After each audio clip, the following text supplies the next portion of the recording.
Over the last decade, I've made hundreds of animation in Blender, and there is one tool I used all the time. It allows you to track your arcs and spacing directly in the 3D viewport. I'm Pierrick from P2design, and by popular demand, this is everything you need to know about the motion path in Blender. Let's get started. In my humble opinion, when it comes to creating good animations, once you nail the idea and build nice poses, the most important points to address are arcs and spacing. Spacing is often covered in animation classes. We talk about easing in and out, about acceleration, impact, stops, basically about speed. And you often see this kind of charts drawn on the screen explaining the evolution of a character or an object over time, or, in our case, on each frame. With experience, you can figure the spacing using the graph editor. But there are times where the graph editor becomes hard to read, and it's mostly used as a tool to build and tweak the spacing, not to read it. Fortunately, we can use Blender's motion path to read the spacing directly on screen. To display the motion path of an object, you need to have the object selected and then go to the object properties under motion path and click calculate. Don't worry, we'll go over all the options a little later on. When I confirm, we can see the motion path appearing along the origin point of our object. The motion path shows the position of the origin point of an object on each frame. This is shown as white dots. The orange dots with a number represent the keyframe of the animated object. Before we go any further, I'd like to give a shout out to SheepIt, a free collaborative render farm for Blender. This video is not sponsored by SheepIt, I'm just helping Alekin, one of our community members, spreading the word.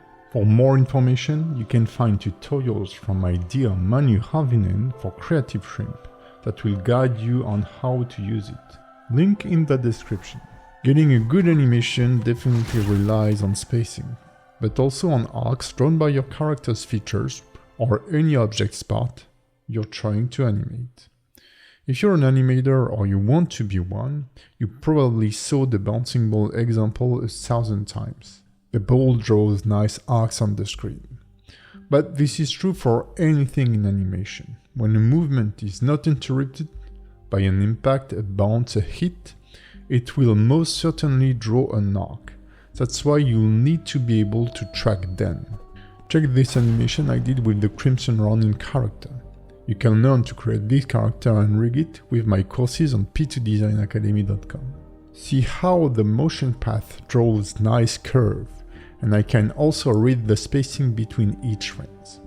Let's have a closer look to how the motion path works. First of all, and that's a common mistake from my students, when you want to track the arcs of a character rig, you get to go into the armature properties, not in the object properties. If you calculate the motion path from the object properties of the armature, it will calculate the position of the origin point of the armature and it won't be moving basically.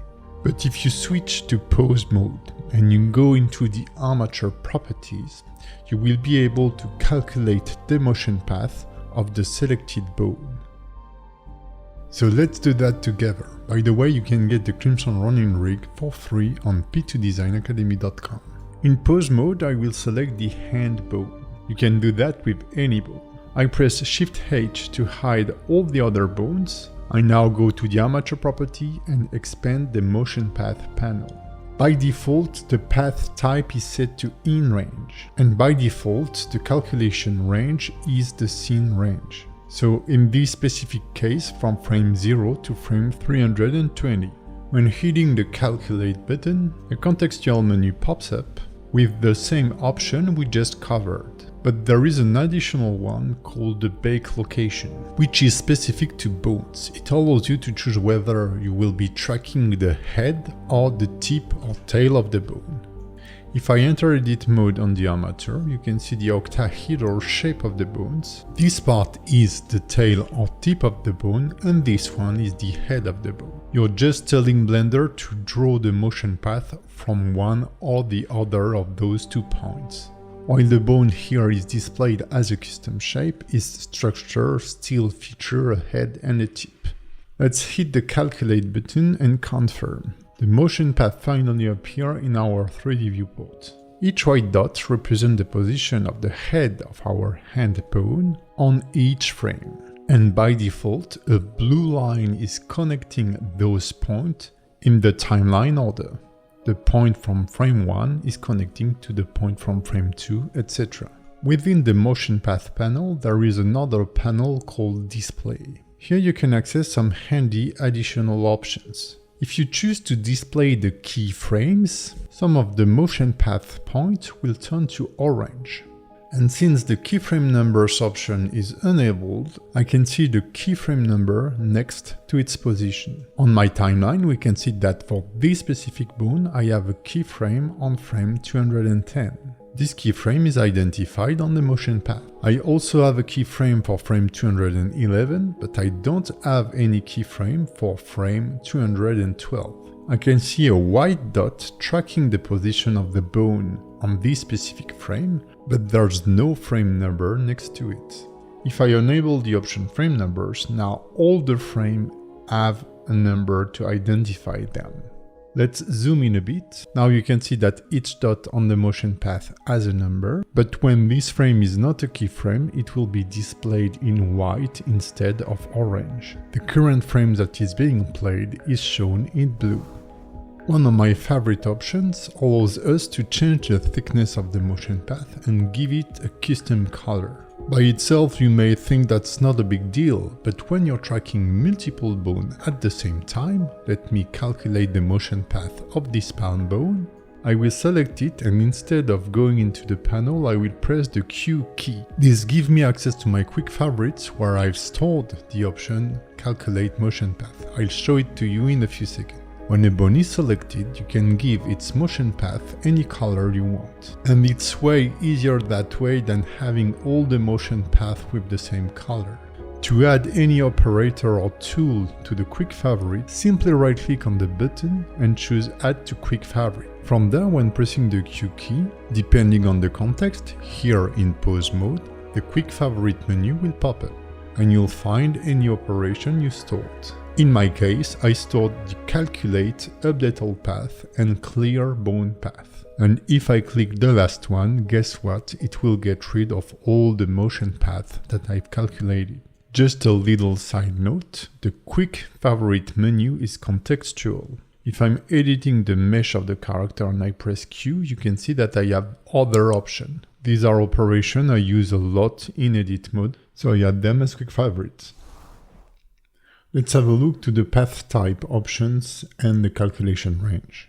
I will work on the control torso of my character, and I will switch the calculation range to selected keys. I will now box select some keyframe on my timeline, and I will calculate the motion path, whether using my quick favorite or through the motion path panel. The motion path will appear with its default color, and we can see that the cached range corresponds to the keys I've selected. If I switch to manual range, I can choose the starting and ending frame of the motion path calculation. So I will type in 1 to 200 and click update path. You get the idea, the cached range and the displayed motion path show the bone motion from frame 100 to frame 200. Now let's switch the path type from in range to around frame. We now have two new inputs, frame range before and after. Basically, it's the number of frames displayed based on your current position. It's using the cached range we calculated before, but we just display a chunk of it at a time. I will switch back to scene range and recalculate the motion path so that it covers the whole animation. Now I will switch back my path type to around frame. I will pick a better character pose to see the result. On this frame, the bone position is here, and I'm only showing on the motion path 1 frame after, and 10 frames before the current position. So basically this is my favorite way to display the motion path. Not with that range for sure, I prefer to use 5 to 5 before and after or 10 to 10, but it's definitely more readable than using the whole animation range. especially when you're using multiple motion paths at the same time. It's a bit of a mess compared to the around frame option. When auto-keying is on, as soon as you move a controller, the motion path will automatically update. But if I edit my animation through the graph editor or the action editor, you can see that it doesn't update. I need to go to the motion path panel and click update path. That's why again I advise you to use a quick favorite. Now if I edit my motion with the graph editor and then move any other bone, it will also update the motion path. Computation wise, the motion path can be pretty heavy, especially if you're working on long animations. You can reduce the motion path range to prevent any lagging. I hope my content helps you, and if so, please consider subscribing, hit the like button and leave a nice comment. You already know this is the best way to help me growing this YouTube channel.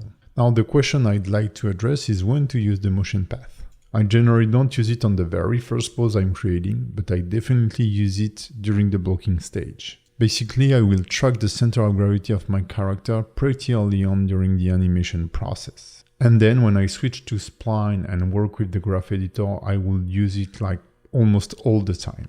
When you're animating to the camera, for a short animation or a feature film, you should always check your motion path from the camera point of view.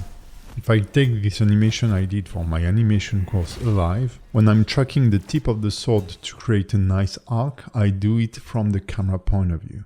Because whatever the solution, you need it to look right from the camera point of view. If you're on Twitter, you probably saw this post that perfectly illustrates what I'm saying.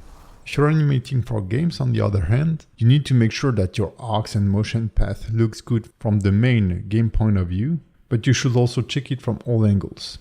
Depending on the camera freedom, the player will be able to turn around the character, and it will be a bummer that your animation doesn't look good from this angle. Blender's animation tools are being developed and improved by the animation module team. Anybody can join the animation module, so if you think that you can help, just join. Blender sure needs developers, but we also need animators, riggers, or whatever Blender user you are to test the different builds and the different new features. One of the features we'd like to be developed is some kind of interactive motion path, where we could maybe edit it as a curve, for example. There's an existing add-on that does that. I never really tested it, but I think it's pretty limited for the time being. But interactive motion path to me is really one of the future tools of Blender. This is the end of this video. I hope you enjoyed it, and I will see you in the next one.